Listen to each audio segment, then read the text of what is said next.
அனைவருக்கும் அன்பு வணக்கம். இதுவரை நமது JOC சேனலை சப்ஸ்கிரைப் செய்யாதவர்கள் இந்த வீடியோவுக்கு கீழே இருக்கும் ரெட் கலர் சப்ஸ்கிரைப் பட்டனை கிளிக் செய்து சப்ஸ்கிரைப் செய்து கொள்ளவும், கூடவே பெல் ஐகானை கிளிக் செய்யவும். புத்தம்புது வீடியோக்கள் உங்களுக்காக காத்திருக்கின்றன. நன்றி. கடந்த காலத்தில் நமக்கு இருக்கிற குற்றங்கள், கோபங்கள், ஏமாற்றங்கள் இதெல்லாமே நம்ம சப்கான்சியஸ் மைண்ட், அன்கான்சியஸ் மைண்டில் போய் பதிவாயிருக்கோம். இப்போ அது போல வெளியே வராமல் நம்ம மனமற்ற நிலைக்கு போக முடியாதுல்ல? சாத்தியம் இல்லை. காரணம் என்னன்னு கேட்டிங்கன்னா,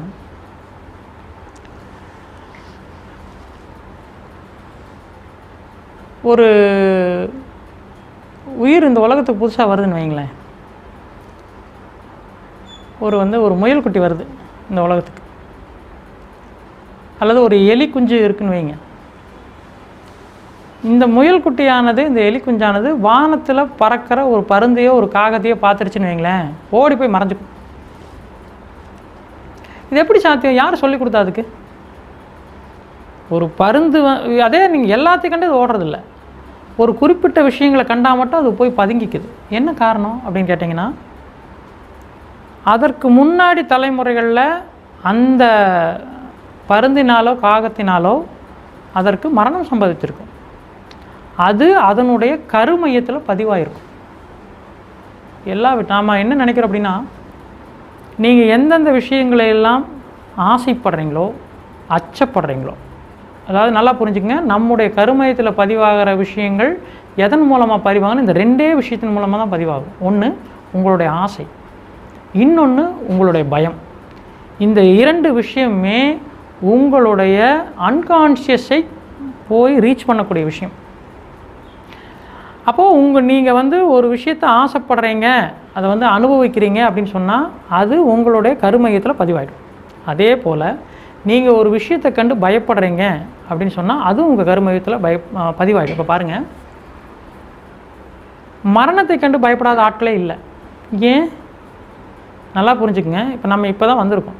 நமக்கு இதுக்கு முன்னாடி நம்ம மரணம் நம்ம சந்திச்சதே இல்லைன்னு வச்சுக்குவேன். ஏன் அதை கண்டு பயப்படணும்? அது ஒருவேளை நல்ல விஷயம் தானே, நம்ம ஏற்றுக்க வேண்டியதானே. ஆனால் நம்ம அப்படி ஏற்றுக்கிறது இல்லை. காரணம் என்னென்னு கேட்டிங்கன்னா, நிறைய முறை நாம் இறந்துருக்குறோம். அதனுடைய பதிவுகள் எல்லாம் நம்முடைய கருமையத்தில் இருக்குது. எத்தனை முறை நாம் மரணித்திருக்கிறோம் அப்படிங்கிறது நம்முடைய கருமையத்தில் டேட்டாவாக ரெஜிஸ்டர் ஆகிருக்கு. நீங்கள் அந்த அன்கான்ஷியஸ் நீங்கள் எத்தனை பிறவி எடுத்தீங்கன்னு உங்களுக்கு தெரியும். விலங்காக எத்தனை பிறவி எடுத்தீங்க, மரமாக எத்தனை பிறவி எடுத்தீங்க, பறவையாக எத்தனை பிறவி எடுத்தீங்க, விலங்காக எத்தனை பிறவி எடுத்தீங்க, மனிதர்களாக எத்தனை பிறவி எடுத்தீங்க. அத்தனை பிறவிகளுள் நீங்கள் அனுபவித்த அனைத்துமே உங்களுடைய கருமையத்தில் உண்டு.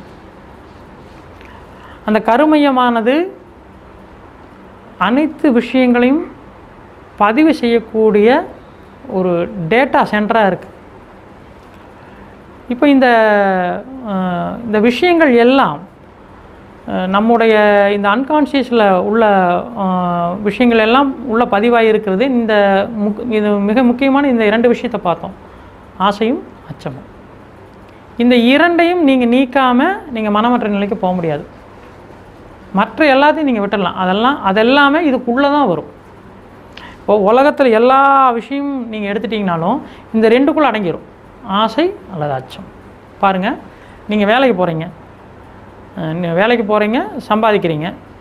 எதுக்கு அப்படின்னு பார்த்தீங்கன்னா, நீங்கள் உங்களுடைய குடும்பத்தை காப்பாற்ற வேண்டும் அப்படிங்கிற ஆசை இல்லையா?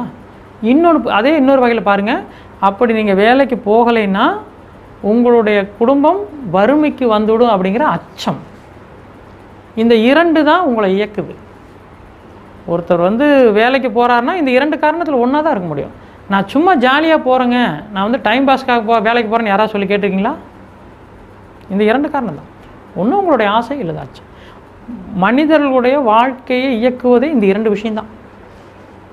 இந்த இரண்டு விஷயம்தான் உங்களுடைய உணர்வற்ற தளத்தில் இருந்து உங்களை இயக்குது. நீங்கள் என்ன செய்கிறீங்க அப்படிங்கிறது எங்கேருந்து வருது அப்படின்னா, உங்களுடைய அன்கான்ஷியஸிலிருந்து வருது. நீங்கள் யார் என்பது உங்களுடைய அன்கான்ஷியஸில் தான் தெளிவாக இருக்கும். அதனால தான் குடிகாரங்க பூரா அந்த போதையில் அவங்க யாருங்கிறது வெளிக்காட்டுறாங்க. அவங்களுடைய நேச்சர் எப்போ வெளிப்படும் அப்படின்னு பார்த்தீங்கன்னா, அவன் போதையில் இருக்கும்போது தான் வெளிப்படும். காரணம் என்ன? அவனுடைய கான்ஷியஸும் சப்கான்ஷியஸும் அந்த இடத்துல வேலை செய்யாது. அவனுடைய அன்கான்ஷியஸ்லேருந்து விஷயங்கள் வெளியே வந்துகிட்டே இருக்கும். அவன் யாரையாவது திட்டணும், அவன் மனசில் அவனை பற்றி என்ன நினச்சிருந்தான்னு அப்போ சொல்லுவான். மற்ற நேரங்களில் சொல்ல மாட்டான், மற்ற நேரங்களில் மறைச்சிடுவான். போதை போட்டான்னா அத்தனை விஷயத்தையும் சொல்லுவான். என்ன காரணம்? அவனுடைய அன்கான்ஷியஸில் பதிவாகிருக்கிற விஷயங்கள் தானாக வெளியே வருது. மற்ற நேரங்களில் ஏன் வெளியே வரல? அவனுடைய கான்ஷியஸ் தடுக்குது. என்ன தடுக்குது? நாம் இந்த விஷயத்தை அவன் சொன்னால் அது பிரச்சனையாயிடும் அப்படிங்கிறது அவனுடைய கான்ஷியஸ் தடுக்கிறதுனால அந்த நேரத்தில் அவன் சொல்கிறதில்ல. ஆனால் அந்த போதையில் அந்த கான்ஷியஸும் சப்கான்ஷியஸும் ஆஃப் ஆகிடுறதால அவன் இயல்பாக அவன் சொல்கிறான். அப்போது இந்த இரண்டையும் நீங்கள் அன்கான்ஷியஸிலிருந்து நீக்காத வரைக்கும் நீங்கள் மனமற்ற நிலைக்கு போக முடியாது. இதுதான் விஷயம். இதை நீக்கிறதுக்கான வழி என்ன அப்படின்னு கேட்டிங்கன்னா, இந்த இரண்டையும் ஆஃப் பண்ணுறது தான். உங்களுடைய கான்ஷியஸையும் சப்கான்ஷியஸையும் ஆஃப் பண்ணி வைக்கிறது தான்.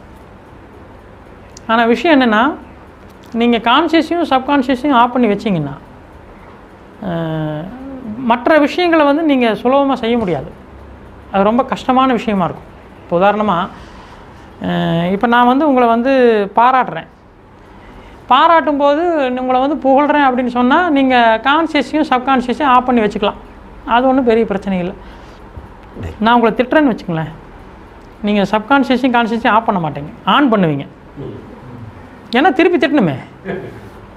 யாராவது இப்போ யாரையாவது நம்ம திட்டி இருக்கிறோம், அல்லது இப்போ யாராவது ஒருத்தர் நம்ம கடன் கொடுத்துருக்கான்னு வைங்க, கடன் கொடுத்துருக்கான் திருப்பி கேட்குறான்னா நம்ம சொல்கிறோம் அடுத்த வாரம் கொடுத்துட்றேன், இல்லை 4-5 நாள் கழிச்சு தர்றேன் அப்படின்னு சொல்கிறோம். ஆனால் யாராவது நம்மளை திட்டுறாங்கன்னு வச்சுக்கங்களேன், நான் ஒரு 4 நாள் கழித்து திட்டுவோன்னு என்னைக்கா சொல்லியிருக்கோமா? அப்போவே. அப்போ இதுதான் விஷயம்.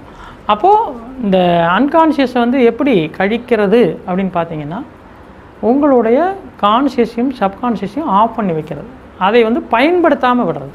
இந்த இரண்டுமே எது அப்படின்னு கேட்டிங்களா, உங்களுடைய மனம்தான். மேல் மனம். நம்ம மனம்னு எதை குறிப்பிடுறோம் அப்படின்னா, இந்த மேல் கான்ஷியஸும் சப்கான்ஷியஸும், இந்த இரண்டு தான் நம்மளை தொல்லை பண்ணக்கூடிய விஷயங்கள். இந்த எண்ண ஓட்டங்கள்லாம் இதுக்குள்ளே தான் நடக்குது. கான்ஷியஸில் ஓடக்கூடிய எண்ணங்கள் சப்கான்ஷியஸில் பழக்கமாக மாறிடுது. இப்போது நமக்கு என்ன ஒரு பழக்கம்னா, ஒரே விஷயத்தை சிந்திச்சு இந்த பழக்கமாகிடுச்சு.